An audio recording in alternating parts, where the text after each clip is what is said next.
자, 오늘은 기도는 마지막 무기가 아니라 첫 번째 무기가 되어야 한다라고 하는 제목으로 은혜의 시간을 좀 나누어 보고자 합니다.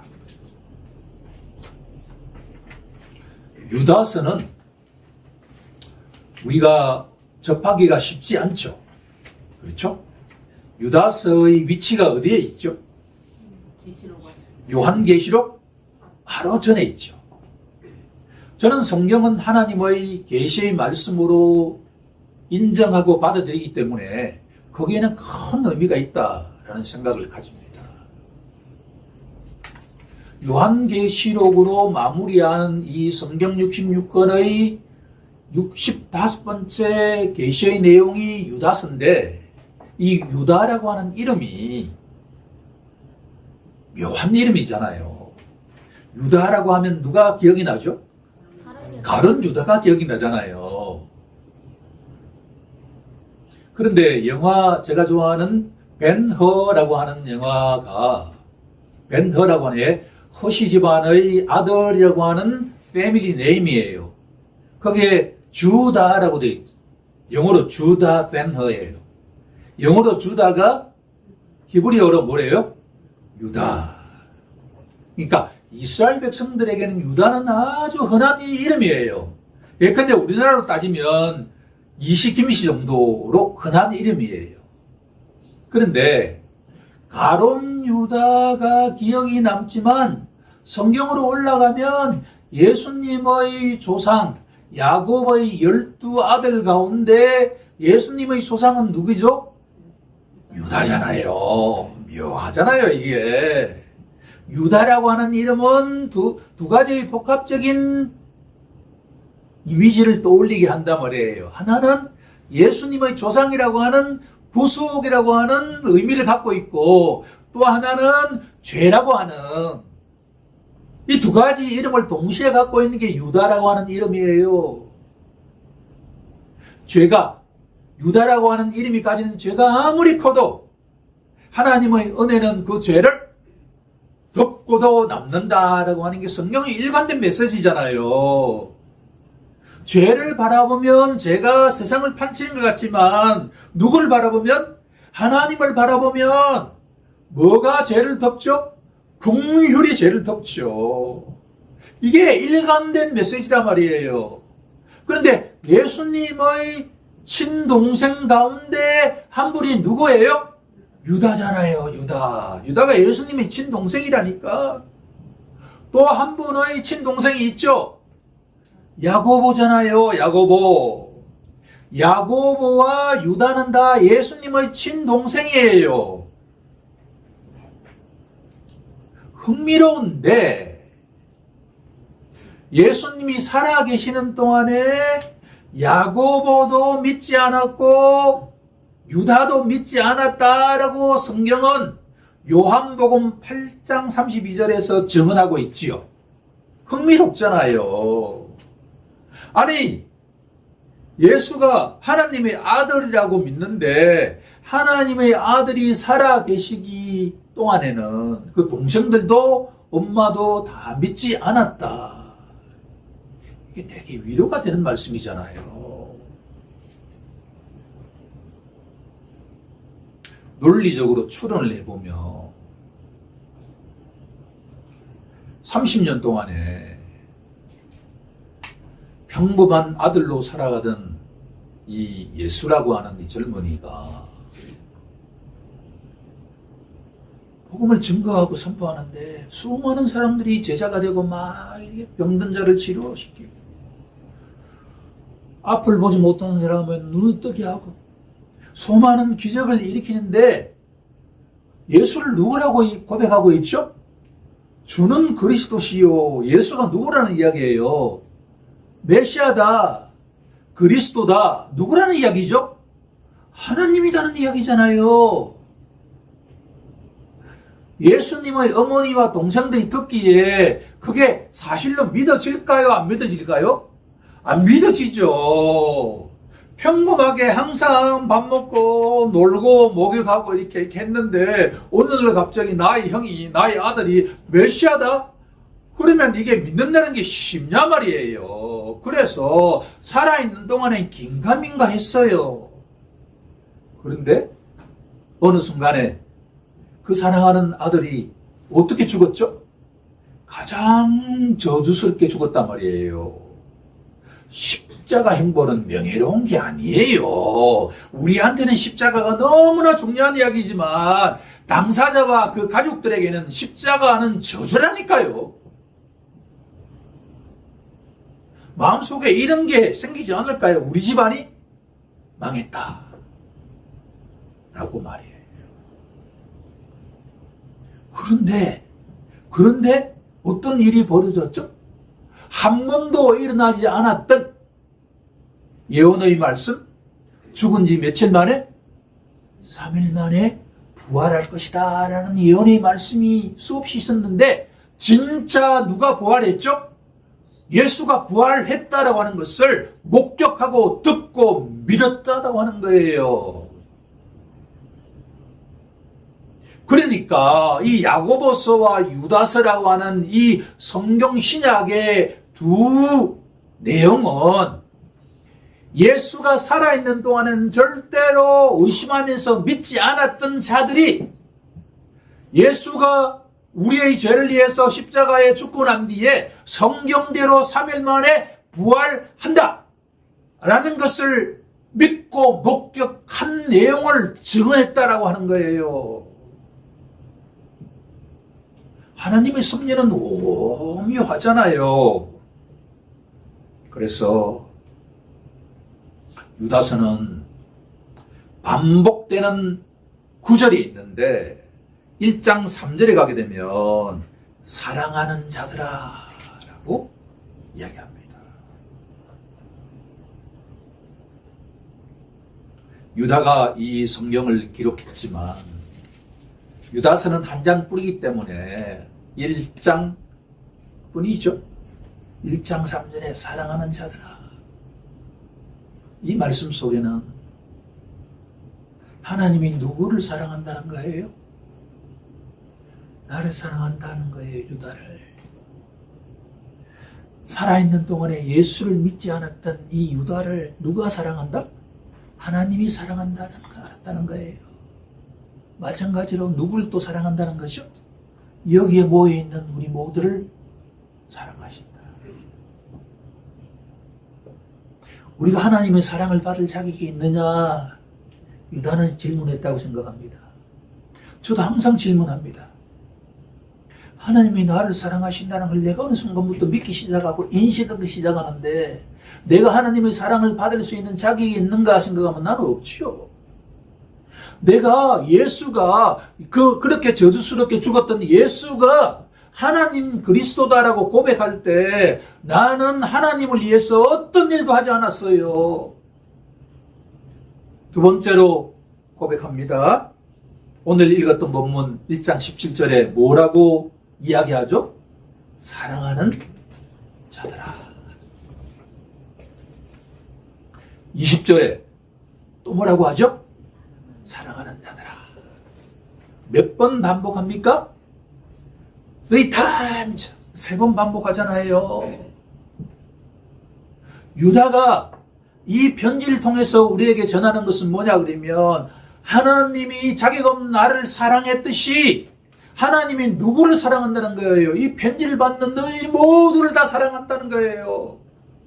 자격이 없는데 하나님은 사랑하신 분이라는 이야기예요. 그걸 놓쳐서는 안 된다라고 하는 거예요. 하나님의 사랑은 우리 인간의 사랑과 달리 우리는 누구를 사랑하냐 그러면 나의 손주를 사랑하죠. 나의 아내를 사랑하죠. 나의 자녀를 사랑하죠. 왜? 내 가족이니까 사랑한단 말이에요. 근데 하나님은 왜 사랑하시죠? 나의 행동과 말을 때문에 사랑하시는 게 아니에요.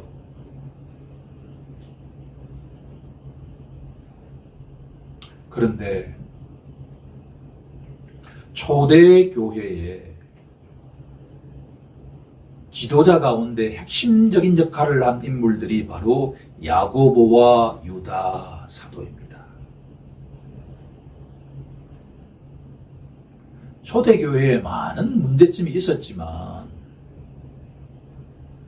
이단이 파고 들어오는 것과 같은 내용들이 가장 어려운 내용이었습니다. 여기서 이단과 사이비를 구별해야 되는데 성경에서 말하는 이단이라고 하는 것은 사실은 아주 믿음이 좋은 그룹이었다라고 하는 거예요. 사이비는 해당이 되지 않는 거예요. 오늘날 문제들은 이렇게 그거는 사이비예요. 이단도 아니단 말이에요. 성경이 말하는 이단은 뭐냐 그러면 하나님을 믿고 예수를 믿어요.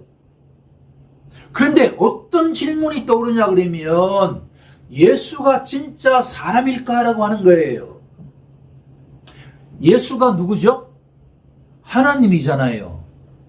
하나님이 십자가에서 죽었을까요? 질문하면 답이 쉽지 않죠. 쉬워요? 어려워요? 예수가 죽었잖아요. 믿죠? 그러면 사람이 죽었습니까? 하나님이 죽었습니까? 하나님이 죽을 수 있나 없나요? 없잖아요. 이런 질문이 되게 어려운 질문이에요. 그래서 주장하는 내용이 뭐냐 그러면 예수는 일시적으로 사람의 껍데기를 입고 있었다라고 하는 거예요. 예수는 100% 사람이 이다 아니다? 아니다라고 주장하는 사람들이 생겼다라고 하는 거예요. 간단치 않은 이야기입니다. 성경을 안다는 것은 되게 위험한 일이에요. 신앙이 성숙되어 간다는 이야기는 뭐냐 그러면 처음에는 저 자신도 그랬지만 A 플러스 B는 뭐뭐다 라고 단정해요. 누구라도 그 과정이 필요하겠죠.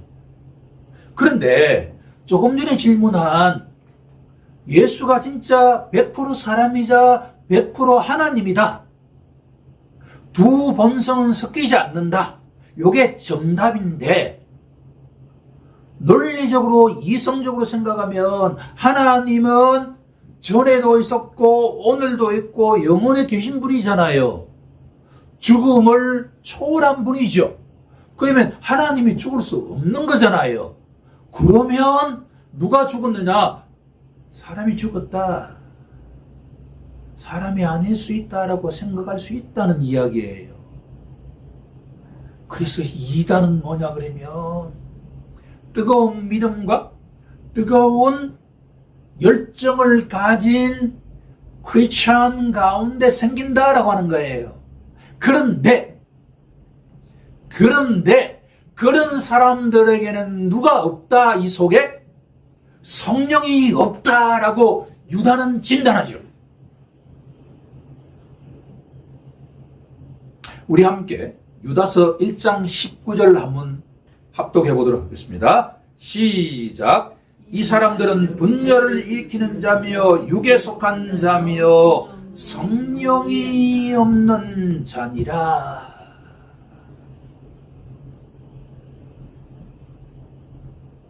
초대교회에 이 편지를 받았던 사람들 가운데 충격으로 다가온 사람들이 있었을 것입니다. 이단으로 정죄받았던 사람들은 그 속에 뭐가 없다는 거예요? 진리의 영이 없다라고 선포한다는 거예요. 누가? 하나님이 선포하신다는 거예요. 그러면 우리에게 질문해 보아야 되지 않습니까? 우리에게 거룩한 영이 있는가 없는가라고 말입니다. 사활이 걸려있는 문제 아니에요? 누가 천국에 들어가죠? 예수를 믿는 자가 천국에 들어가죠. 그런데 누가 예수를 믿는가 누가 예수를 믿지 않는가 어떻게 알 수 있죠? 하나님은 알 수 있죠. 할례를 받으면 인침을 받았다라고 하잖아요. 눈에 할례를 한 사람과 안 한 사람은 보이잖아요. 그거는 구약의 내용이고 신약의 경우에는 뭐예요? 믿음의 인을 친 사람이 천국에 들어간단 말이에요. 그 인이 뭐냐는 이야기예요. 이 속에 하나님의 영이 있는가 없는가는 하나님이 당연히 알 거 아니에요. 예수를 믿는 자가 천국에 들어가는데 그 자는 뭐로 도장을 찍었다라고 하는 거예요? 예수의 영인 성령, 하나님의 영인 성령, 거룩한 영인 성령으로 인침받은 자만이 천국 들어간단 말이에요. 그는 누가 알 수 있는가? 목사도 몰라요. 누구만 알죠? 하나님만이 알지요. 가봐야 하는 거예요. 사입이 돈 머리 걱정할 필요가 없어요.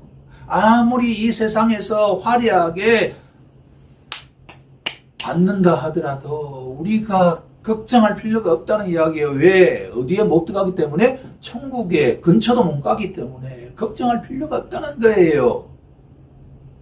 자, 그러면 유다서가 우리에게 던지는 메시지는 뭐냐 그러면 오늘 설교 제목인 바로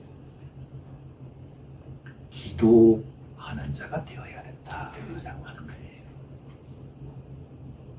초대교회에 여러 거짓 선생들이 들어와서 막 할 때 우리 인간적인 눈에는 그들을 분별할 수 있나 없나요? 쉽지 않죠. 따라서 누구한테 의지해야 된다는 거예요? 하나님께 의지해야 된다. 복음서에 보면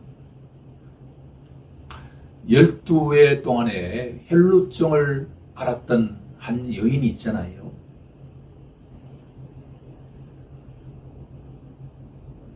이 여인이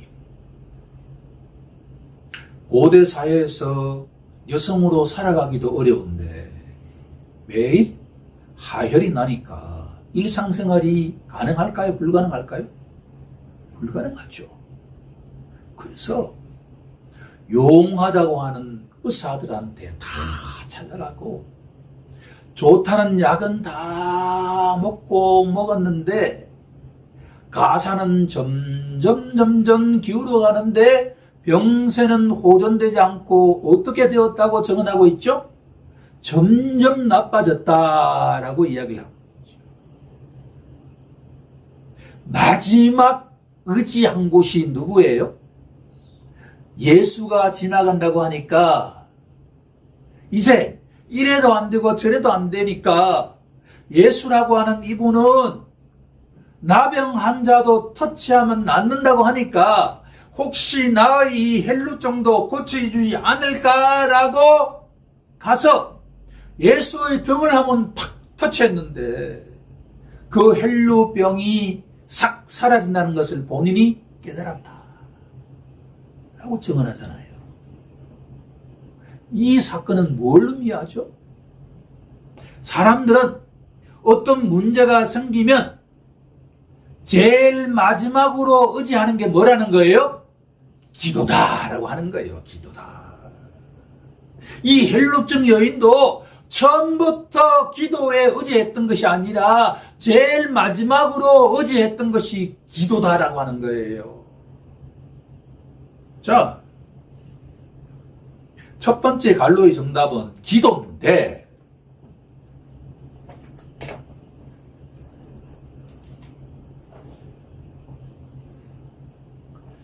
기도는 인간의 행위죠. 여러분들 중보기도 하는 게 쉬울까요? 어려울까요? 아주 어렵습니다. 1년 365일을 가만히 두고 평가해 보면 우리가 뜨거울 때는 기도가 잘 돼요? 안 돼요? 잘 되잖아요. 방언의 은사를 받은 사람은 쉽게 방언 은사를 선택하잖아요. 그런데 나의 사이클이 다운되고 이런저런 일로 내 마음이 복잡해지면 기도하기가 쉬워요? 어려워요? 어렵죠. 이때 기도라고 하는 것은 행인데 이 예배당에서 와서 기도하는 거고, 심지어 우리가 지하철을 타고 가다가 설거지를 하다가도 기도할 수 있나 없나요? 할 수 있죠. 기도는 분명하게 거룩한 행위인데 보다 중요한 것은 뭐냐 그러면 기도는 관계 개념이다라고 하는 거예요. 아주 중요한 내용입니다. 우리가 너무나 당연하게 생각하지만, 우리는 기도해야지 행위로 생각하지만 기도는 행위 이전의 관계의 개념이에요. 제가 충격을 한번 받았던 내용, 마음속의 충격이죠. 오랜만에 10수년 만에 어떤 곳에 가서 반갑게 맞이했는데, 그 부부는 아주 불교의 신실한 부부예요. 어떻게 하다 보니까 기도 이야기가 나왔는데, 우리도 기도 열심히 합니다. 우리 아이들이 다 의대 간 것은 다 그 기도 덕분이라고 이야기를 해요. 이 세상에는 다 기도를 해요. 물에 빠진 사람이 본인이든 자기 자녀가 있으면 그 순간에 기도할까요? 안 할까요? 기도하죠. 기도 안 하는 사람은 없다니까요. 다 기도해요. 그런데 성경이 말하는 기도는 누구와의 관계 속에서 기도한다는 거예요? 예수와의 관계 속에서 기도한다라는 이야기예요.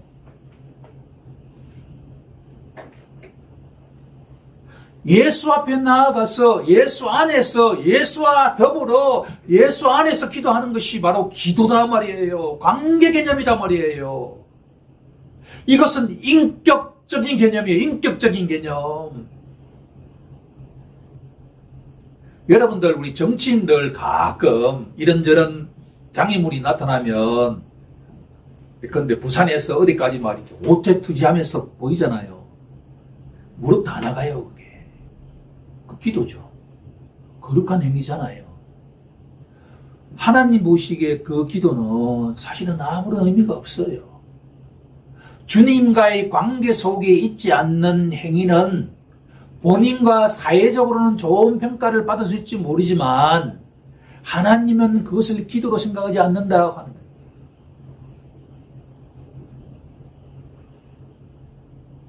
나의 죄를 위해서 십자가에 돌아가시고 사망 권세 이기고 3일 만에 부활하신 그 예수 앞에 나아가서 구하라 찾으라 두드리라고 말씀하셨사오니 내가 구합니다 라고 하는 이 한마디가 중요한 기도지.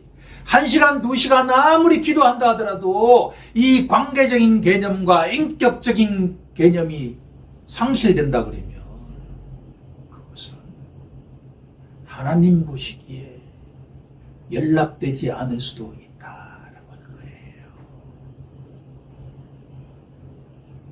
중세 수도원에서 일관되게 기도하라고 가르치는 구절은 딱 한 구절 뿐입니다. kyrie eleison이라고 하는 라틴어입니다. 주여 불쌍히 여기소서라고 하는 기도입니다. 사랑하는 성도 여러분, 오늘 이 시간 이후에 우리의 기도 제목이 주여 나를 불쌍히 여기소서, 주여 나의 배우자를 불쌍히 여기소서, 주여 내 자녀들을 불쌍히 여기소서, 주여 내 친구들과 내 일가 친척들을 불쌍히 여기소서라는 기도를 드리는 우리 모두가 되길 원합니다. 그 다음에 필요한 걸 구하는 기도가 되어야 해요.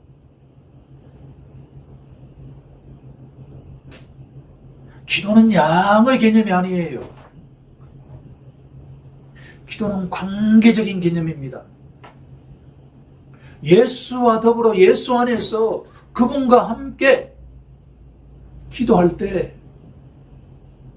하나님은 우리의 기도를 들으십니다. 강력한 기도는 주님 안에서 하나님 너를 저를 긍휼히 여기다.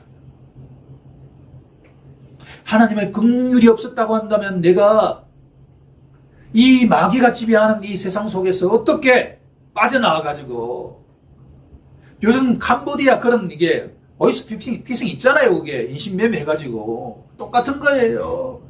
우리 눈에 보이지 않는 영적인 관계 속에서 나를 지배하던 마귀 권세에서 내가 어떻게 그곳을 빠져나와가지고 하나님이 통치하시는 예수가 통치하시는 이 하나님의 백성이 되었다. 내 힘으로? 넌센스. 하나님의 긍휼이 없었다고 한다면 우리는 오늘도 이 예배당에서 함께 기도 드릴 수가 없습니다. 하나님의 긍휼만이 우리의 믿음을 바로 세운다라고 하는 것을 기억하는 우리 모두가 되길 원합니다. 이 개념이 분명해지면 그 다음 단계는 쉽게 넘어갈 수 있는 거예요. 이 초대교회에 거짓 선생들이 막 들어가지고 활개치는 이 속에서도 유다를 통해서 주신 하나님의 메시지는 일관되게 뭘 해야 된다? 기도해야 된다. 그 기도는 뭐예요? 예수와 인격적인 관계다. 그게 첫 번째 메시지다라고 하는 거예요. 두 번째. 그런데 우리 성경 한 구절 찾고 확인해 보는 시간 갖도록 하겠습니다. 마태복음 18장 19절.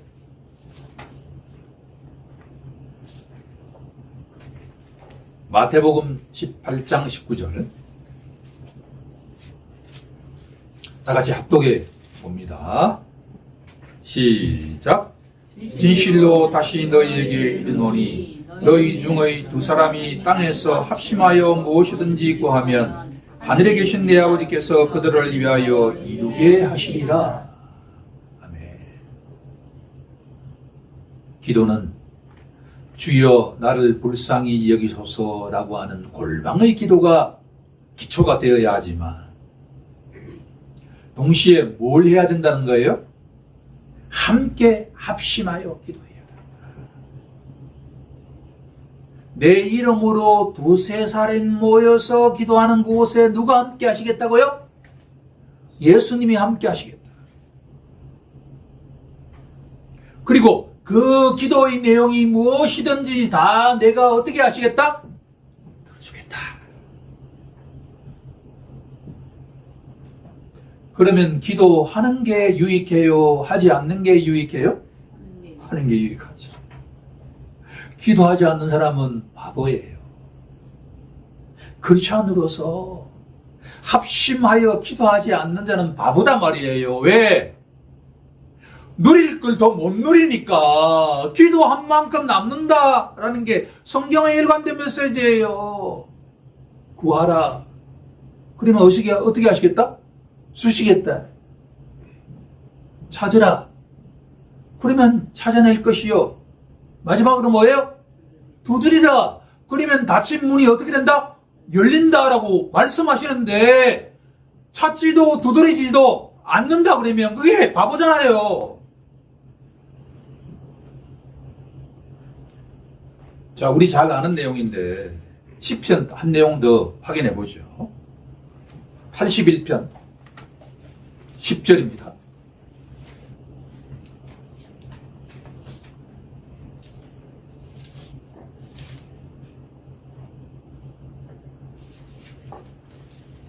(81편) 10절. 다 같이 합독합니다. 시작. 나는 너를 애굽 땅에서 인도하여 낸 여호와 내 하나님이니 내 입을 크게 열라 내가 채우리라 하였으나. 입을 어떻게 하라고요? 입을 안 벌리면 물을 먹일 수가 있나 없나요? 음식을 먹일 수가 있나 없나요? 없잖아요. 어떤 사람이 맛있는 음식을 많이 먹을 수 있다는 거예요? 내 입을 크게 열라. 그런데 그 앞에 뭐가 돼 있죠? 성경 참 재밌잖아요. 그 앞에 내가 누구다라고 정의하고 있죠? 나는 너를 애굽 땅에서 인도해낸 내 하나님 여호와다. 그 당시에 홍해 바다를 마른 땅처럼 건너리라고 생각했던 사람은 한 사람도 없었어요. 우리가 기도하는 그 하나님은 200만 명에 달하는 사람들을 홍해 바다를 건너게 하신 하나님, 그 200만 명에 달하는 이스라엘 백성들을 몇 년 동안? 40년 동안에 메추라기와 만나를 하루도 빠짐없이 먹이신 하나님? 그러면 그 재벌 할아버지이신 하나님께 용돈을 작게 주세요라고 해야 될까요? 많이 달라고 해야 될까요? 자, 각자 알아서 판단하십시오.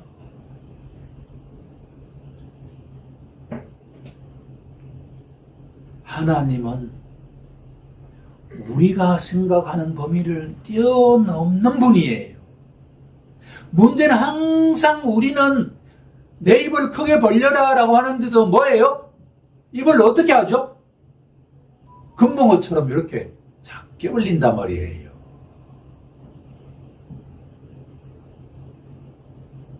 입을 크게 벌리는 우리 모두가 되길 원합니다. 그런데 기도는 관계적인 개념인 동시에 기도는 어디 위에 세워져야 되느냐? 유다는 뭐라고 증언하고 있기를 본문으로 돌아갑니다. 유다서 1장 20절에 보면 사랑하는 자들아 너희는 너희의 지극히 거룩한 믿음 위에 자신을 세워라. 어디 위에 세우라고 되어 있죠? 믿음 위에 세워라. 두 번째 갈로의 1차적인 응답은 믿음입니다. 우리의 기도는 믿음 위에 세워져야 된단 말이에요.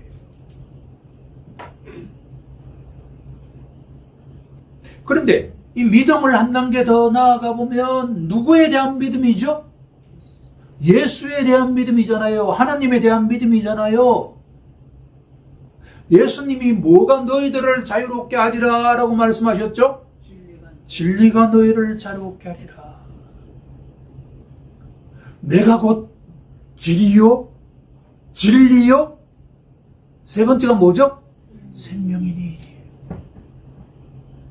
영생을 누리는 자가 크리스찬이잖아요. 첫 번째는 길이에요. 예수님이 가신 그 길을 따라가야 돼요.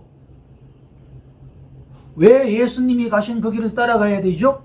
예수님이 곧 누구기 때문에? 진리이기 때문에. 믿음 위에 세워야 한다는 이야기는 뭐 위에 세워야 한다는 이야기죠?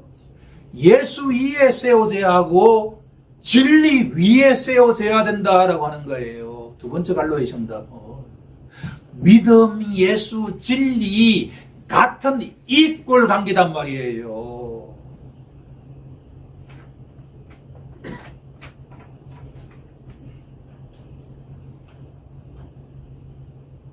우리가 보통 한국에서 기도의 용사라고 하면 새벽 예배를 드리는 자다라고 자타가 인정하잖아요. 그런데 아무리 새벽에 나가서 뜨겁게 기도하는 자인데 성경을 읽지 않는다. 이러면 뭔가 문제가 있는 거죠. 이 예수님과의 관계라고 하는 이 개념은, 기도의 개념은 뭐 위에 세워질 때? 진리 위에 세워질 때 그 기도의 한마디가 강력한 영향력을 미친다라고 하는 거예요. 기도는 열심히 하는데 성경도 참 더 알고 싶다. 이건 아주 좋은 사인이다라고 하는 거예요. 날마다 성경을, 진리를 알아가는, 맛보아가는 우리 모두가 되길 간절히 원합니다. 세 번째 결론입니다. 첫 번째는 기도는 관계의 개념이다, 인격의 개념이다 라고 했고, 두 번째는 기도는 진리 위에 세워져야 된다라고 했는데, 세 번째 가장 중요한 것은 뭐냐 그러면 기도는 누구의 인도함을 받아야 된다라고 하는 거죠? 성령의 인도함을 받아야 된다.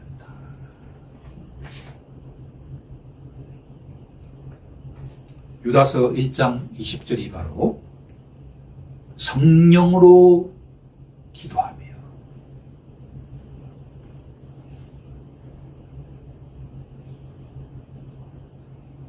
사실은 첫 번째 개념과 두 번째 개념과 세 번째 개념은 다 맞물려 있는 개념이에요. 누가 예수께 기도할 수가 있을까요? 성령의 인도함을 받는 사람이죠. 누가 진리 위에서 기도할 수 있을까요? 성령의 인도함을 받는 사람이죠. 오늘 준비 찬송에서도 우리 집사님이 오늘 설교의 본문과 너무나 맞는 찬송을, 복음 찬송을 선택했는데, 영으로 찬송하고, 영으로 신앙생활하고, 영으로 삶을 살아가는, 이게 크리스천, 예수 믿는 자의 특성이다. 우리 본문 한 구절만 더 확인하고 설교를 마칠까 합니다. 로마서 8장으로 한번 가보면,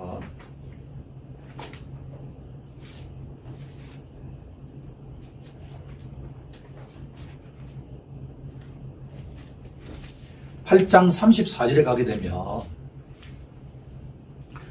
예수님이 지금도 저 천국에서 누구를 위해서 기도하고 계신다라고 증언하고 있죠? 우리 각자를 위해서 기도하고 계신다. 이 말씀을 붙잡아야 됩니다.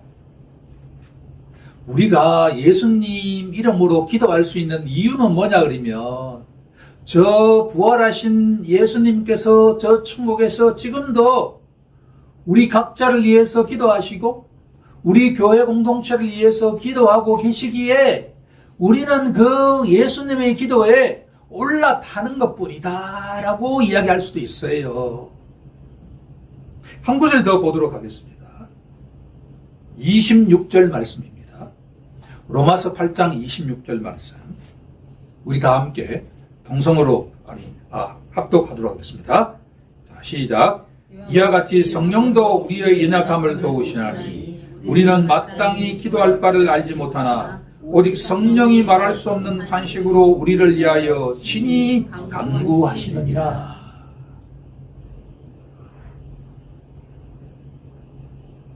이 두 말씀을 다 붙잡아야 합니다.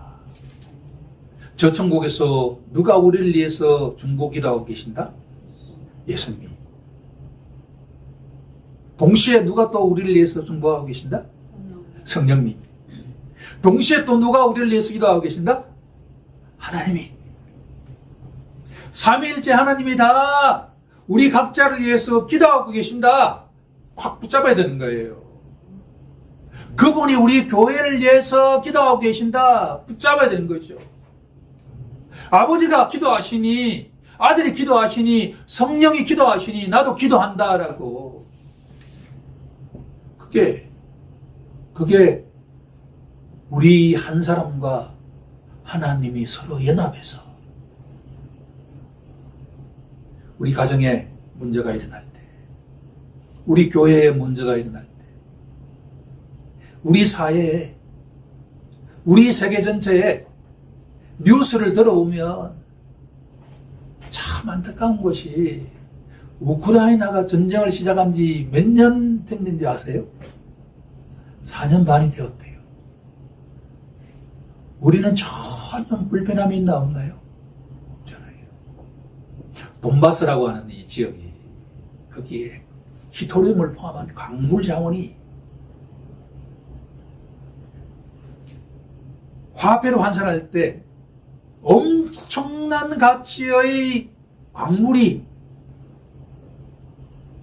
푸틴이 그거를 보고 전쟁을 일으킨 거예요. 근데 우크라이나 백성들이 4년 반 동안 너무 지치니까 그냥 졸아. 얼마나 힘들었어요. 팔레스타인 지역에 말이에요.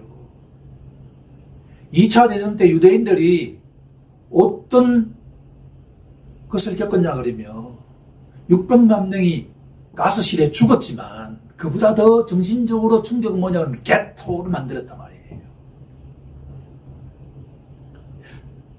수십 메다 담장을 만들어 놓고 유대인들은 그 속에만 살게 했어요. 지금 이게 이스라엘 백성, 이스라엘이 뭘 하고 있느냐 그러면 팔레스타인 지역을 게토를 만들어 10m, 20m의 담을 쌓아놓고 못 나오게 해. 악하잖아요. 그리고 팔레스타인 지역을 씨를 말리려고 하는 거예요. 다 쫓아내려고 하는 거예요. 구약 성경이 그랬다는 이야기예요. 사랑의 하나님.